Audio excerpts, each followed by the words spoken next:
क्यों माँ सरस्वती को ज्ञान की गंगा कहा जाता है, उसके पीछे एक बहुत इंटरेस्टिंग स्टोरी है। चलो सुनाती हूँ। जब ब्रह्मा जी ने सृष्टि की रचना की तब सब कुछ बना तो दिया, इंसान, पशु पक्षी, पेड़ पौधे, नदियाँ, बस सृष्टि में आवाज नहीं थी, भाव नहीं था, ज्ञान नहीं था, संगीत नहीं था। चारों तरफ सिर्फ एक मौन था, जैसे सब कुछ जीवित होकर भी जीवनहीन हो। तब ब्रह्मा जी को लगा कि सृष्टि में चेतना, बुद्धि और कला का संचार तो जरूरी है। उन्होंने अपने कमंडल से जल छिड़का और उस जल से एक दिव्य शक्ति प्रकट हुई, माँ सरस्वती। वीणा लिए श्वेत रूप में ज्ञान और संगीत की देवी के रूप में आई। उन्होंने वीणा का पहला नाद छेड़ा और उस नाद से पक्षियों को बोली मिली, नदियों में कलकल की ध्वनि आई, इंसानों में बात करने की शक्ति आई, बुद्धि में सोच और समझ का उदय हुआ, कला, संगीत, शिक्षा और ज्ञान का प्रारंभ हुआ।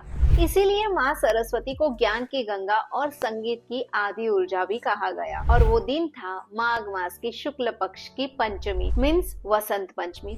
अब देखिए, पंचमी तिथि का स्वामी बुध ग्रह होता है। बुध ज्ञान, शिक्षा और वाक शक्ति का भी कारक है। इसीलिए वसंत पंचमी विद्या आरंभ, ग्रंथ लेखन, विवाह की बात, गृह प्रवेश, नई शुरुआत करने के लिए एक खास दिन है। वैसे इस दिन से मैं संगीत सीख रही हूँ। आप क्या नया सीख रहे हो? कमेंट में मुझे बताइए। वसंत पंचमी की शुभकामनाएं।